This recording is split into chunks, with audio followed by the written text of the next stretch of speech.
E o nosso estudo de hoje vai ser livro do profeta Zacarias, capítulo 1, onde iniciaremos a nossa série de estudos, se Deus assim nos permitir, estudar todo esse livro que é maravilhoso.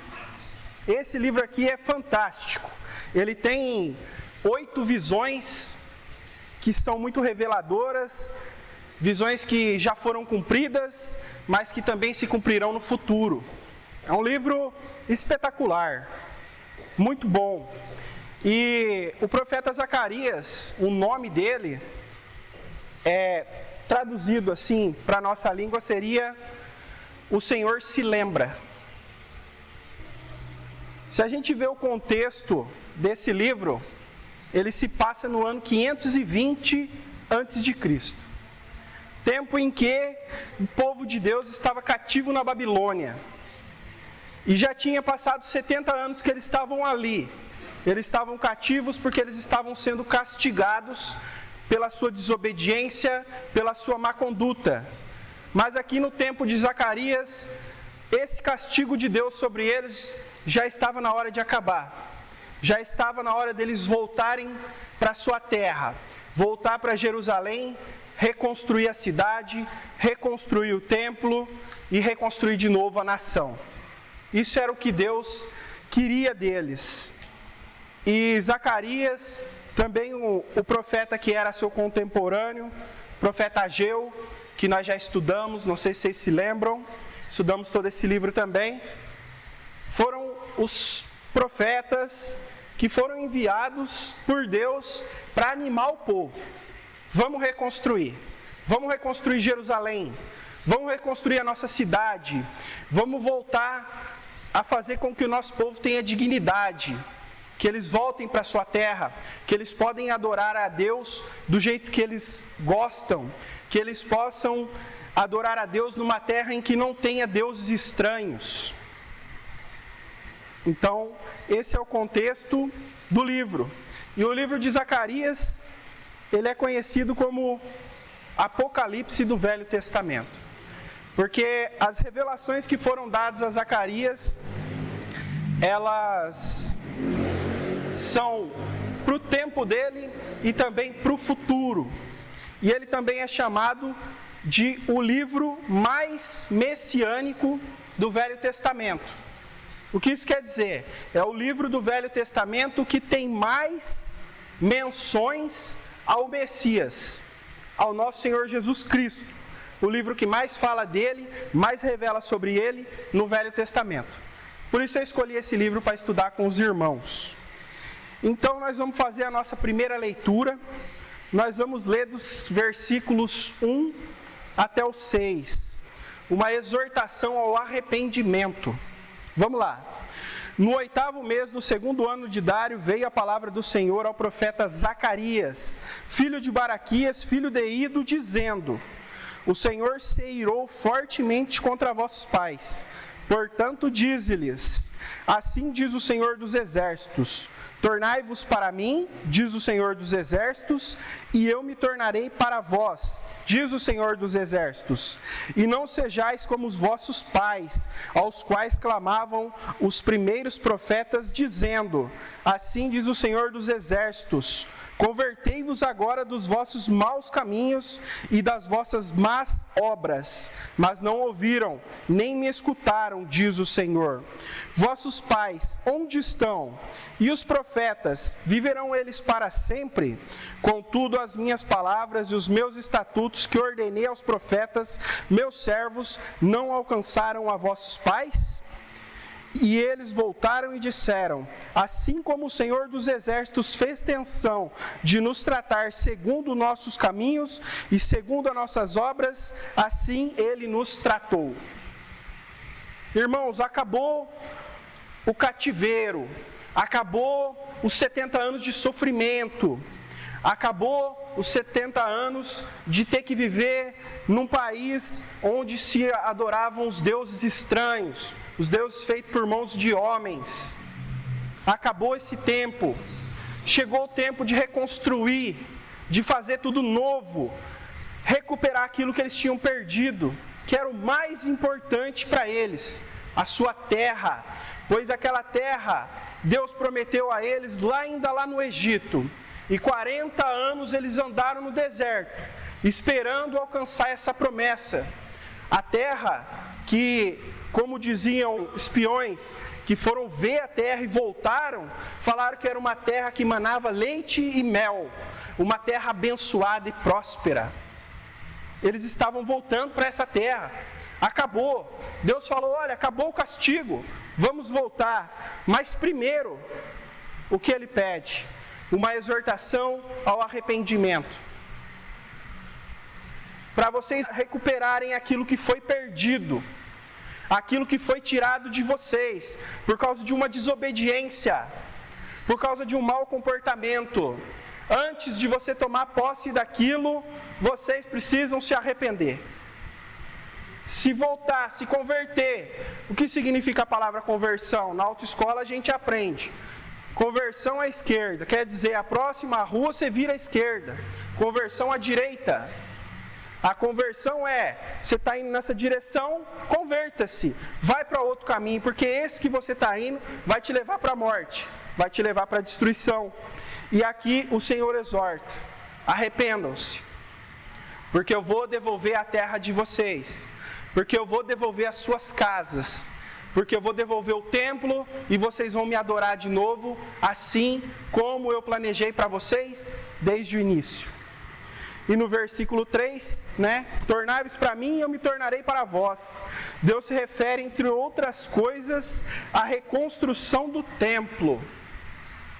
Esse era o objetivo maior de Deus. Reconstruir o templo, voltar a sacrificar, os sacerdotes voltar ao trabalho, voltar à adoração. No próximo livro aí, Malaquias 3, versículos 7 a 11, nós vemos que Deus, o que Ele mais queria, era a reconstrução do templo. Era que as nações soubessem que ali tem um Deus que salva, um Deus que livra, e um Deus poderoso que guarda os seus. Versículo 7. Desde os dias de vossos pais, vos desviaste dos meus estatutos e não os guardaste. Tornai-vos para mim, e eu me tornarei para vós, diz o Senhor dos Exércitos. Mas vós dizeis, em que havemos de tornar? Roubará o homem a Deus? Todavia vós me roubais, e dizeis, em que te roubamos? Nos dízimos e nas ofertas. Trazei todos os dízimos à casa do tesouro, para que haja mantimento na minha casa, e depois fazei prova de mim nisto, diz o Senhor dos Exércitos. Se eu não vos abrir as janelas do céu, e não derramar sobre vós uma bênção tal, até que não haja lugar suficiente para a recolherdes. E por causa de vós repreenderei o devorador, e ele não destruirá os frutos da vossa terra, e a vossa vide no campo não será estéril, diz o Senhor dos Exércitos. O que Deus está falando aqui? Vocês estão me roubando. Se arrependam. Mas Senhor, nós estamos te roubando em quê? Nos dízimos e nas ofertas. Mas por que isso? Por que Deus fala isso? Porque Deus queria a reconstrução do templo. Esse era o projeto mais importante para Deus. Mas será que para o povo esse era o projeto mais importante? Até algo que aconteceu, recentemente no Brasil, serve para fazer a gente pensar, refletir e ilustrar isso. Nós vimos lá no Rio Grande do Sul, aquela tragédia. E eu estava vendo um vídeo um certo dia, e eu vi as cidades onde a água já baixou. E mostrou assim, lá do alto, vários quarteirões. Só tinha entulhos. As casas foram todas derrubadas pela força da água. Não sobrou nada. Ficou só entulho. Aí eu convido os irmãos a imaginar. Já pensou se Santa Cruz do Rio Pardo fosse inundada? E nós fôssemos levados para outro lugar? E nós ficássemos lá. Aí depois de 1 mês, 2 meses, 3 meses, chamassem e falassem, olha, já baixou a água, podem voltar. A gente ia chegar aqui, só ia estar esse terreno. Isso aqui seriam entulhos. Nós íamos chegar na nossa casa, só ia ter entulhos. O terreno ainda continua sendo nosso, das nossas casas, mas a nossa casa nós perdemos. Aí eu pergunto, irmãos, o que vocês reconstruiriam primeiro? As suas casas ou este templo? Que decisão vocês iam tomar? O que é mais importante? É uma reflexão profunda. Eu não sei, mas eu acho que eu daria preferência à minha casa. Estou falando como homem. Acredito que muitos de nós daria preferência em reconstruir a própria casa. Chega a me arrepiar. Mas irmãos, nós vamos falar assim, eu preciso da minha casa de volta, eu preciso da minha cama confortável para dormir, eu preciso de um banheiro privativo, eu preciso de uma sala para descansar, eu preciso de um abrigo, de proteção, para que eu possa proteger a minha família. Do mesmo jeito, quando o povo voltou do cativeiro babilônico, o que eles encontraram em Jerusalém foi essa cena. Jerusalém toda destruída, a cidade e o templo. Por isso que Deus fala, vocês estão me roubando no dízimo e nas ofertas, porque foi ordenado aos judeus que a 10ª de tudo que eles produzissem seria entregue no templo, para manter os sacerdotes que não trabalhavam, que foram mandados que não trabalhassem, e para manter o trabalho do templo. E o que eles fizeram? 10% para o templo, mas eu preciso reconstruir a minha casa. Primeiro o meu conforto, primeiro o meu lazer, primeiro a minha segurança, e Deus fica para depois. Isso não é roubar a Deus? Por isso que o livro começa com uma exortação ao arrependimento. Quanto nós temos roubado de Deus? Quanto nós temos deixado as coisas de Deus em segundo plano para fazer primeiro a nossa vontade, o nosso prazer, aquilo que nós queremos, aquilo que nós gostamos. Esse livro está nos ensinando isso, e essa mensagem é para nós nessa noite.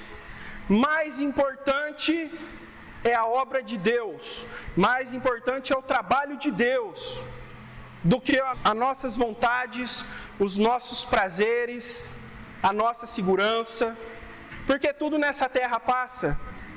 Ano passado, garanto para vocês que aquele povo do Rio Grande do Sul não contava que ia acontecer aquilo.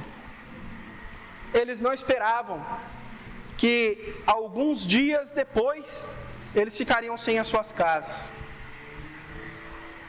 E isso vale para todo mundo. Ninguém está seguro. Pode ser uma chuva, pode ser um furacão, pode ser um terremoto. Agora, nos leva a pensar, não é melhor colocar Deus em primeiro lugar na nossa vida? À frente de todas as nossas vontades, à frente de tudo aquilo que nos causa prazer, segurança, conforto? Eu garanto para vocês, irmãos, é muito melhor, e nós vamos ver na sequência aqui. Zacarias, ele foi um dos últimos profetas do Velho Testamento, e depois, pouco tempo depois, Deus se calou para com o povo. Foram 400 anos sem nenhum profeta. Foram 400 anos sem Deus falar com o povo. Até que veio um outro profeta, o profeta João o Batista, que ele veio pregando o quê? Arrependimento. Sem arrependimento não dá para ter a conversão. Sem arrependimento não dá para voltar para trás. Sem arrependimento não dá para reconhecer o quanto você é dependente de Deus. Você precisa se arrepender. Cada um de nós sabemos aquilo que é errado que fazemos. Cada um de nós temos pecado. mas todos nós temos o dever, como cristãos, nos arrepender e voltar. E eu lembro da passagem de João Batista, Mateus capítulo 3, versículo 7, mas quando vinham os religiosos, os fariseus, os saduceus, iam lá inspecionar o batismo de João. E ele falava para eles: raça de víboras, quem vos induziu a fugir da ira vindoura? Produzi, pois, frutos dignos de arrependimento. Então, que essa mensagem toque no coração de cada um. Produzam frutos dignos de arrependimento. Falar me arrependi é fácil. Desculpa, errei, me arrependi. Mas Deus, Ele quer ver fruto. Ele quer que o seu arrependimento reflita nas suas ações, nas suas atitudes, nas suas palavras, no seu comportamento. Para que você não precise falar para ninguém que você se arrependeu, mas que eles possam olhar e falar: essa pessoa foi transformada, essa pessoa foi mudada, é outra pessoa agora. O que aconteceu com ela? É simples, é o fruto do arrependimento. Muito bem, irmãos, vamos passar para a segunda leitura agora, voltando lá para Zacarias, no capítulo 1. Nós vamos ler dos versículos 7 a 12, a visão dos cavalos. É uma visão profética. Vamos lá. Aos 24 dias do mês 11º, que é o mês de Sebate, no segundo ano de Dário, veio a palavra do Senhor ao profeta Zacarias, filho de Baraquias, filho de Ido, dizendo: olhei de noite e vi um homem montado num cavalo vermelho, e ele estava parado entre as murtas que estavam na baixada, e atrás dele estavam cavalos vermelhos, malhados e brancos. E eu disse: Senhor meu, quem são estes? E disse-me o anjo que falava comigo: eu te mostrarei quem são estes. Então respondeu o homem que estava entre as murtas e disse: estes são os que o Senhor tem enviado para percorrer a terra. E eles responderam ao anjo do Senhor que estava entre as murtas e disseram: nós já percorremos a terra, e eis que toda a terra está tranquila e quieta. Muito bem, o povo sabia que tinha que voltar para sua terra. Mas, como eu disse, os muros da cidade estavam todos derrubados. As casas estavam todas caídas. Eles iam ter que ficar em tendas, em acampamentos, em barracas. Até reconstruir a cidade não seria rápido. Levaria alguns anos. E eles estavam preocupados, eles estavam com medo. Como é que nós vamos ficar desprotegidos, sem muros? As nações em volta nos odeiam, querem o nosso fim. Como que nós vamos voltar para lá? Então Deus dá essa visão a Zacarias, para animar o povo. E o que essa visão fala? O que são esses cavalos? Os cavalos representam, vamos dizer assim, a patrulha do Senhor. Esses cavalos foram lá, rodaram aquela terra, como se fosse uma cavalaria do exército, né? Não seria tanques de guerra hoje, aviões militares, mas naquele tempo cavalos. E eles percorreram toda a Judéia, toda a terra do povo judeu e estava em paz, passando uma mensagem de que está tudo tranquilo, podem ir. E tinha um homem que estava sentado num cavalo vermelho. Estudando esse texto mais a fundo, comparando com outras passagens bíblicas, comparando com as Escrituras, sabemos que este homem montado neste cavalo vermelho é nosso Senhor Jesus Cristo. É Ele. Ele está montado no cavalo vermelho. E Ele está dizendo que está tudo tranquilo, estou cuidando, pode vir, é seguro. Eu estou aqui. E diz que atrás deles, fala no plural, não se fala quantos cavalos eram, mas falam que tinha cavalos vermelhos, marrons, aqui fala malhados, algumas traduções falam cavalos baios e cavalos brancos. Eram muitos cavalos, não está no plural, não sabemos quanto era, mas sabemos que era um exército. E que o Senhor desceu aqui para dizer: o meu exército está acampado nesta terra e nenhum mal cairá sobre vós. Seus inimigos não vão fazer mal para vocês, porque eu estou cuidando. Eu estou com o meu exército aqui acampado, né? Então, nosso Senhor Jesus Cristo, Ele é o que está montado sobre o cavalo vermelho, a sua patrulha percorreu Jerusalém, a cidade repousa tranquila. Jesus, nosso Salvador, é poderoso. Alguém duvida disso? Ele é poderoso para nos livrar e pode lançar a mão a qualquer momento do seu exército para nos salvar. Eu vejo pessoas ignorantes dizendo: Cristo não volta mais não, porque se ele voltar, eles crucificam ele de novo.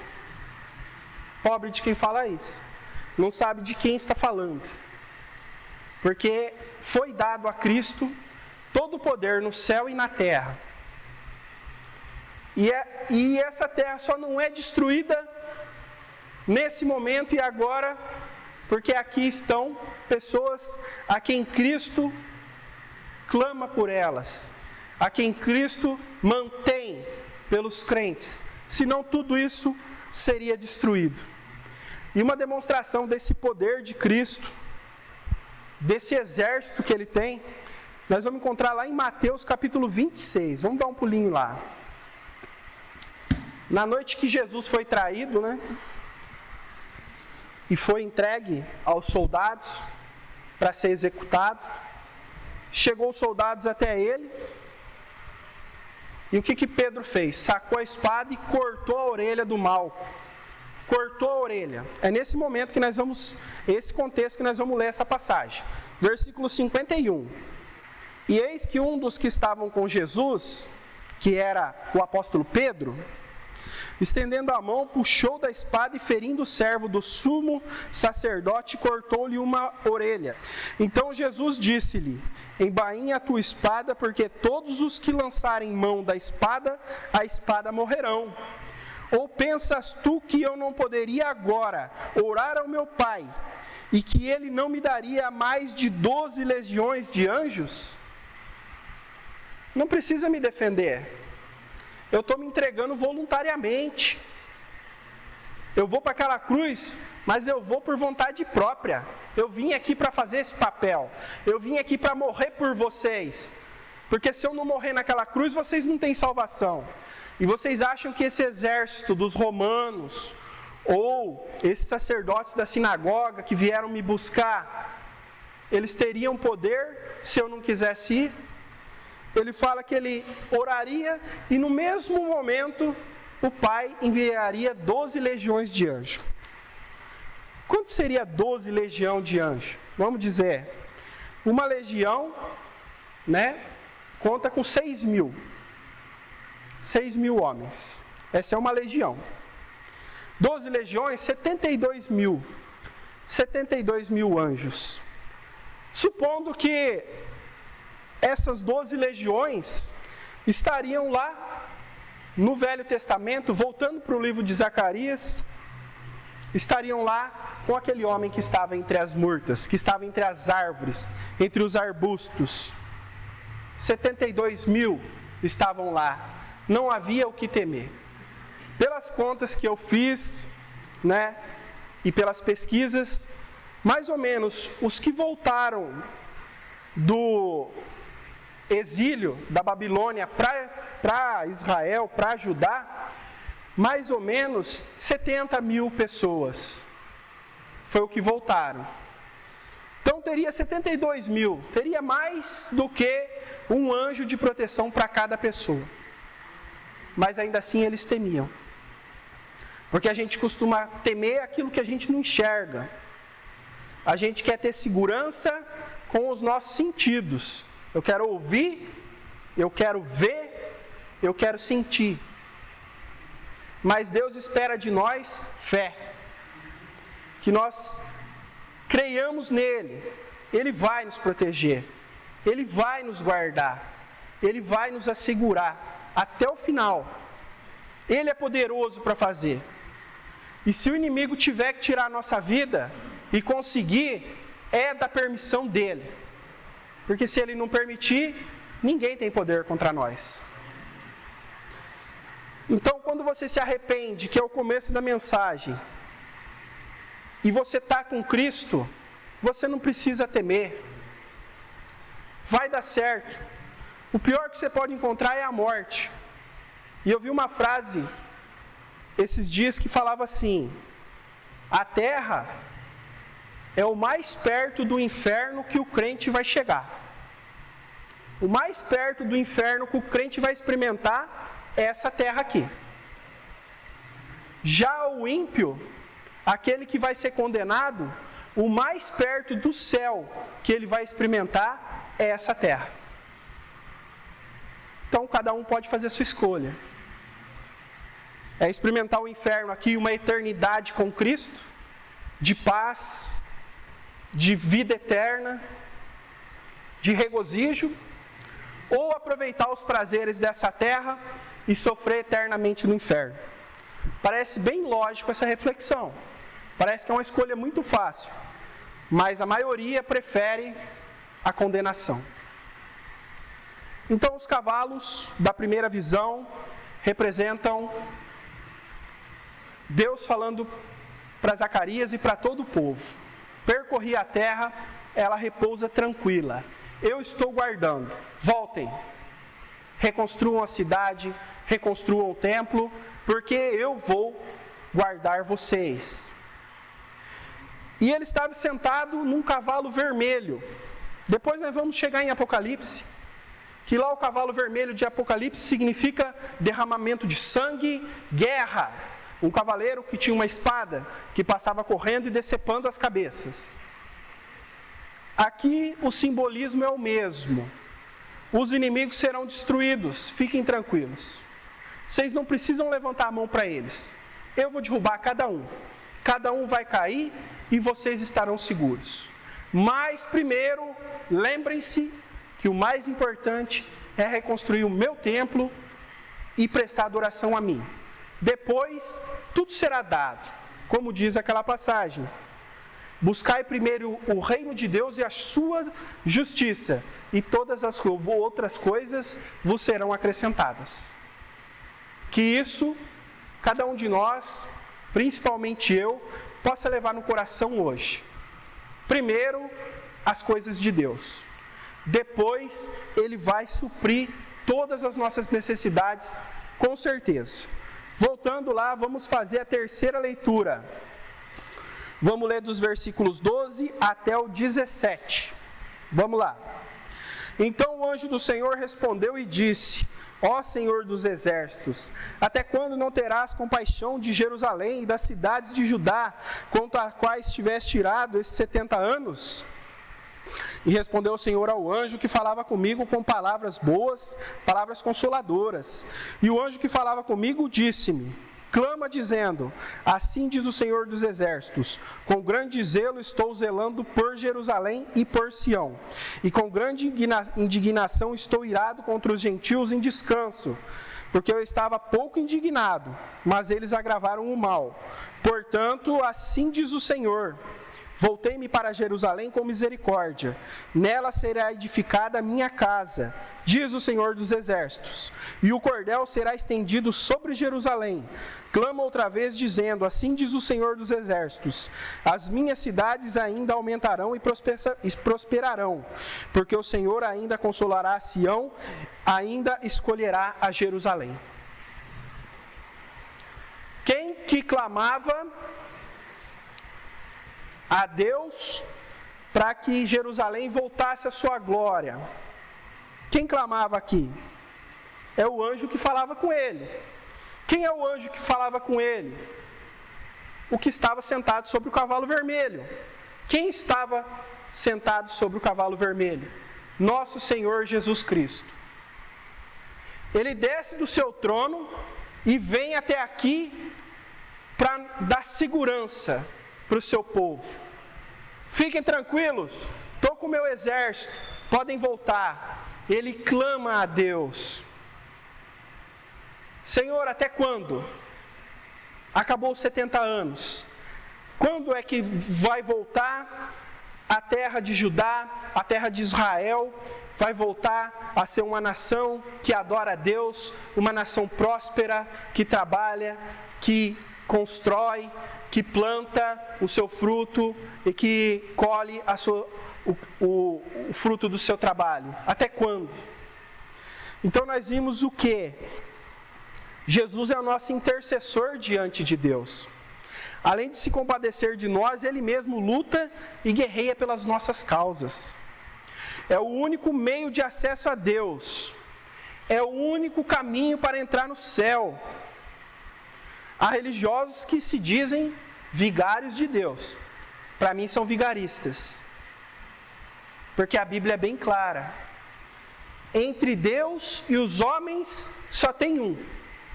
Só tem um caminho. Só tem um que fala com Deus a favor dos homens. É nosso Senhor Jesus Cristo. Sem eles nós não temos nenhum contato com o Pai. Sem eles nós não temos ligação com Deus. Sem Ele nós não chegamos até Deus. Por quê? Porque todos pecaram e destituídos estão da glória de Deus. Todos pecaram.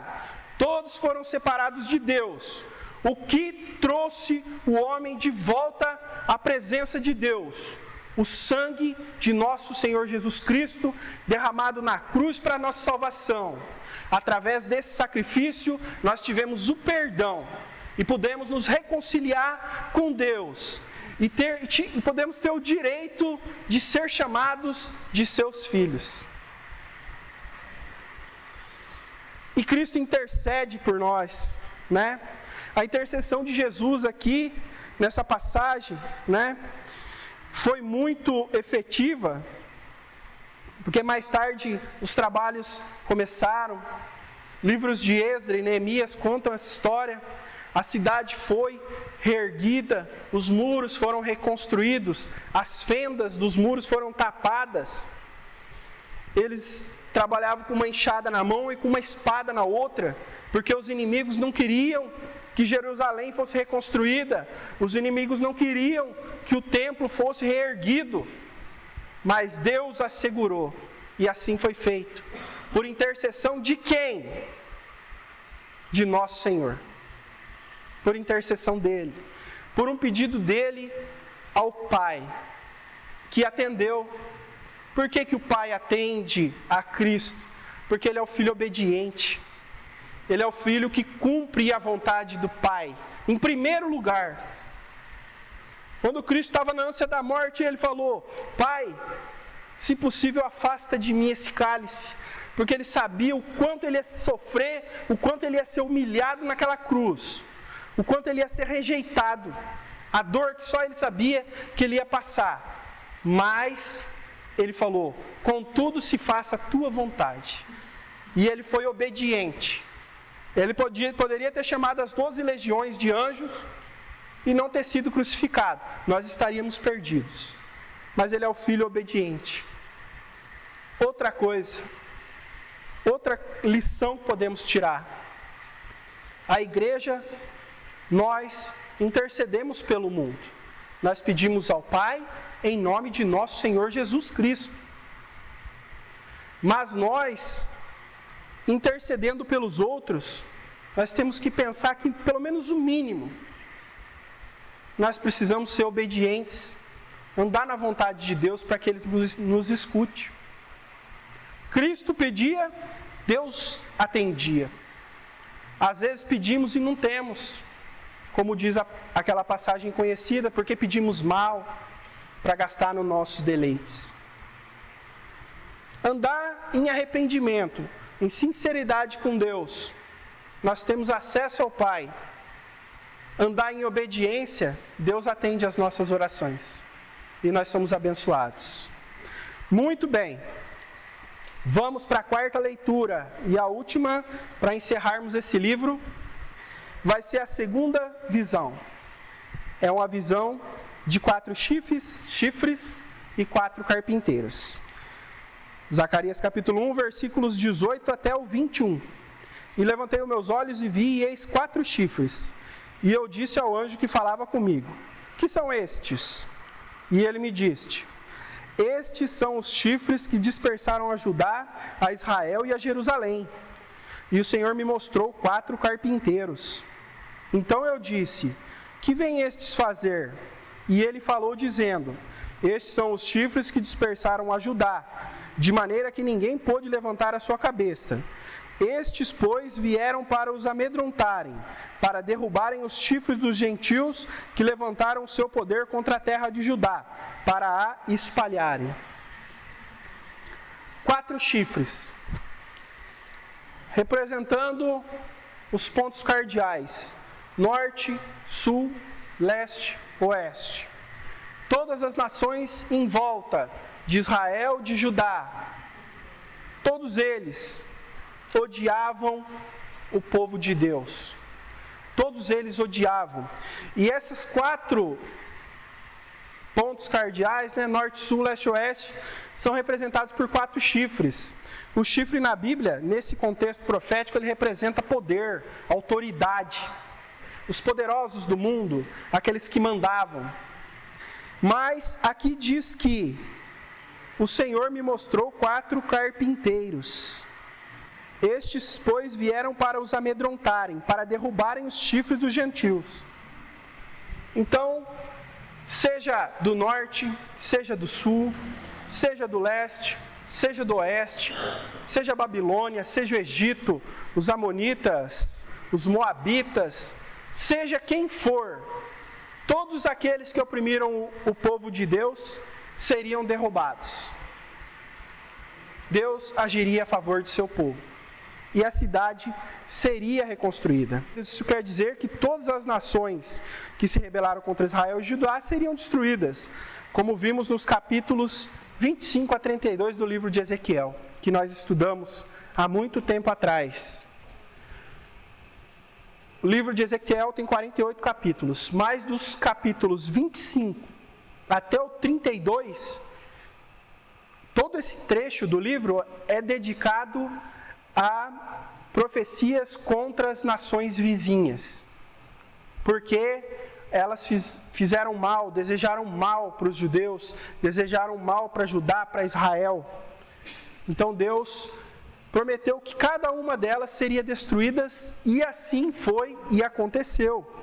As nações rivais foram derrotadas. Olha só o que tem de nações que foram prometidas para destruição no livro de Ezequiel: os amonitas, os moabitas, os edomitas, os filisteus, as cidades de Tiro e Sidom. Nenhum deles existe mais, acabou. Egito também foi castigado, continua, mas não aquele velho Egito daquela época. Babilônia, o maior império mundial que existiu, também foi derrubado. Então, os nossos inimigos são derrubados quando nos arrependemos, quando andamos em obediência, quando colocamos as coisas de Deus em primeiro lugar. É certo que isso vai acontecer. Talvez a gente não enxergue uma perspectiva. Vou reconstruir o templo, mas eu preciso da minha casa. Dá para a gente se reunir lá em casa depois. Nós faz o culto lá em casa, mas deixa eu construir a minha casa primeiro. É a vontade de Deus? Não é. E eu vou mostrar só uma passaginha, vamos a Ezequiel 25.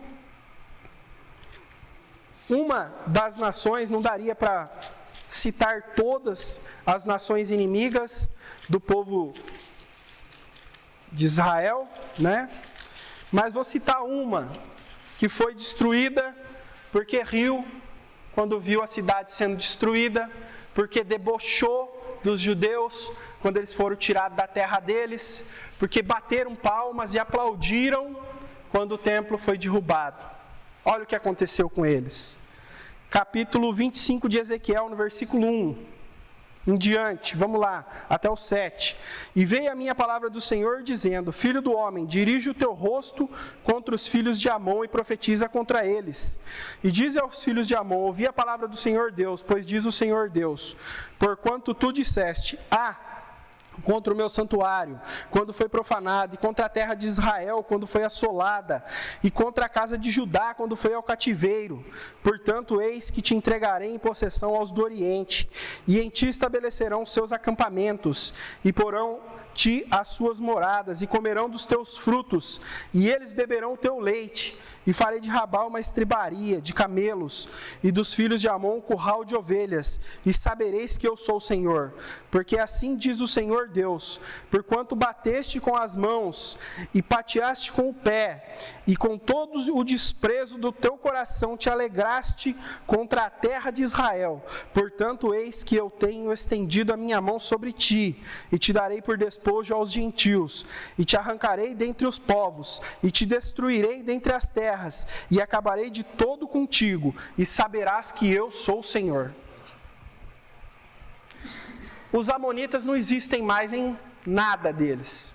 Foram extirpados da terra, acabou. Os judeus estão aí, perseguidos desde aquele tempo até hoje, mas eles estão aí. Esses que bateram palmas, que pularam de alegria, que dançaram, que riram, quando viu a desgraça do povo judeu, eles se foram para sempre. Acabou. Eles foram cortados da história. Não tem mais o sangue deles. E isso foi para o passado, eu acho que está bem entendido para cada um. Isso já aconteceu, isso já passou. Lá nos tempos de Zacarias. Mas a história se repete. E vai voltar a acontecer tudo isso de novo. Hoje nós aqui no Brasil, pelo menos, nós estamos em paz. Nós podemos pregar o Evangelho, nós podemos falar de Deus, nós temos esse templo aqui, permitido para fazer a nossa adoração, para ouvir a palavra de Deus, mas não vai ser sempre assim. Vai ter o nosso tempo de perseguição. A Bíblia fala disso. Nós vamos ser tirados das nossas casas também.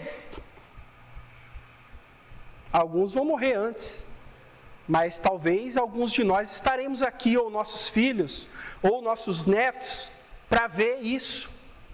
Seremos retirados das nossas casas, os nossos bens serão tomados, não vamos poder trabalhar, não vamos poder comprar, não vamos poder vender, ficaremos como andarilhos nesse mundo.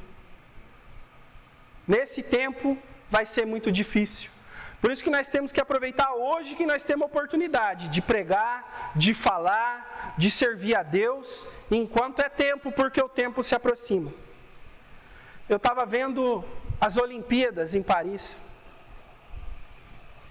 E a gente vê o quanto o tempo da perseguição está avançado. O que eles fizeram lá? Na abertura, montaram uma mesa com 12 drag queens, encenando o quê? Aquele quadro de Da Vinci, que Da Vinci pintou, que falava da ceia. Era Jesus com seus 12 apóstolos numa mesa. Todo mundo já viu esse quadro, né? Uma mesa comprida e todos do mesmo lado, umas janelas atrás. E eles zombaram da nossa fé. Zombaram de um que é os pontos mais importantes da fé cristã, a ceia. Quais as duas ordenanças da igreja? Batismo e ceia. O que Jesus pediu para nós? Celebrar a ceia até o dia que Ele volte. Nós celebramos com amor, com respeito. Cada ceia nós relembramos a maneira que nós fomos salvos. Cada ceia nós relembramos o trabalho de Cristo, que Ele veio aqui, assim como o pão foi partido, Ele deu o seu corpo para ser partido por nós. E assim como nós bebemos suco da uva, o sangue dele foi derramado para a nossa salvação. E eles zombaram disso, colocando drag queens. Olha só, que vexame. Eles pedem respeito, mas eles não respeitam. E pior, qual foi a ceia deles? Tinha uma bandeja, tipo aquele restaurante que põe uma tampa assim, de metal, e você não vê a comida. Aí quando chega na mesa, tira, está aqui o seu banquete. Quando abriu, o que era o banquete? Quando abriu naquela mesa, era uma pessoa pintado de azul, era uma representação do deus Dionísio, o deus grego, o deus do vinho, das bebedeiras e orgias, da prostituição e da maldade. Esse foi o banquete que eles ceiaram, na ceia que eles fizeram, para todo mundo ver. Zombaram. Paris, ela disse assim, cristãos, vocês não são bem-vindos aqui não. Eu entendo dessa forma, não sei se eu sou ignorante. Eles fizeram isso por quê? Porque eles já esqueceram, né? Por que eles não zombam de Maomé? Porque lá, já quase a maioria é islâmico lá. Por que eles não zombam com Maomé? Uma vez que eles falaram qualquer coisa contra o Estado Islâmico, em 2015, vocês lembram do atentado que matou 129 pessoas? É mais fácil zombar dos cristãos, porque no Alcorão, que é o livro dos islâmicos, não existe a palavra amor. Vocês podem procurar, pode comprar um Alcorão e ler inteirinho, não existe a palavra amor. Na Bíblia, eu não sei contar quantas vezes a palavra amor está aqui. E o que Deus ensina para nós, ensinou em Zacarias, Ele vai vingar. Então eles não têm medo de nós, os cristãos, coitados. Podemos zombar da fé deles, podemos zombar da ordenança mais importante para eles, que é a ceia. Podemos zombar de tudo isso, eles não vão fazer nada. Eles são os coitadinhos. Mas eles esquecem que nós temos o nosso capitão, o nosso rei. Ele está montado num cavalo vermelho, e o cavalo vermelho representa a guerra. E essa mesma desgraça que aconteceu com os amonitas, que nós lemos ali, eles vão pagar também. Esse mundo vai pagar. O mundo tende a ficar cada vez mais mal, cada vez menos aceitar o cristianismo, cada vez mais nos perseguir. Nós passaremos por isso. Mas Deus destruirá todos eles. E ainda mais um outro símbolo, não sei se vocês assistiram. Um cavalo branco. Apareceu um cavaleiro com um cavalo branco, montado num cavalo branco. E ele estava vestido uma roupa parecido com uma roupa metálica, e o seu rosto não aparecia. E ele vinha cavalgando ali, e atrás dele, pessoas com bandeiras de todas as nações. Pode procurar, vocês vão ver. Representando todas as nações. Por que eu falo isso? Tudo se repete, a história se repete. O homem não lê a Bíblia, por isso que ele cai em desgraça. Zombaram do povo de Deus. Hoje zombam dos cristãos. Vão perseguir os cristãos. Vão tirar os cristãos da sua casa. Vão derrubar os nossos templos. Eles vão fazer isso. Vai chegar o tempo. Mas nós não precisamos levantar uma espada. Nosso Senhor vencerá essa guerra. Para encerrar, vamos em Apocalipse. Apocalipse no capítulo 6. 1 até o 4, tá bom? E havendo o cordeiro aberto um dos selos, olhei e ouvi um dos 4 animais que dizia com voz de trovão: vem e vê. E olhei e eis um cavalo branco. E o que estava sentado sobre ele tinha um arco, e foi-lhe dado uma coroa, e saiu vitorioso e para vencer. E havendo aberto o segundo selo, ouvi o segundo animal dizendo: vem ver. E saiu outro cavalo, vermelho, e ao que estava sentado sobre ele foi dado que tirasse a paz da terra, e que se matassem uns aos outros, e foi-lhe dado uma grande espada. Acho que isso até aqui. Esse cavalo branco, para quem não sabe, eu acho que a maioria sabe, mas para quem não sabe, esse cavalo branco representa o anticristo. Quando este selo for aberto no fim dos tempos, o anticristo reinará sobre toda a terra. E não é estranho a gente ver numa celebração onde já zombaram da fé cristã, ainda um cavaleiro num cavalo branco, e ainda mais, sobre o rio eles colocaram um cavalo mecânico com um robô sentado lá, né? Um boneco com uma capa andando ali sobre as águas. Um lugar onde zombaram de Cristo, um cavalo branco. Será que é um sinal para nós de que as coisas... Um cavalo branco seguido por atletas com bandeiras de todas as nações. Que símbolo é esse? Que aquele cavaleiro vitorioso, igual nós lemos aqui, estava guiando todas as nações. Essa é a interpretação desse versículo que acabamos de ler. Então, será que nós não podemos afirmar com toda certeza? Nós não sabemos o dia, a hora, ninguém sabe, só Deus. Mas não é um sinal de que o mundo já clama pelo anticristo? Pelo líder que vai dominar toda a terra? Eu acredito que sim, que eles já estão pedindo. Mas eles esquecem que o cavalo branco que eles tanto desejam vai vir. E ele vai fazer igual aconteceu em Jerusalém. A terra está em paz. Vocês vão ver que Jerusalém vai acabar aquela guerra. Ela vai fazer paz com todo mundo. Ela vai ser próspera e rica novamente. O mundo todo vai amar Jerusalém. Quando chegar esse dia, a terra será destruída e não vai haver quem os livre. Então eu espero que eu possa ter ajudado os irmãos. Desculpem pelo horário. O pastor tem a palavra.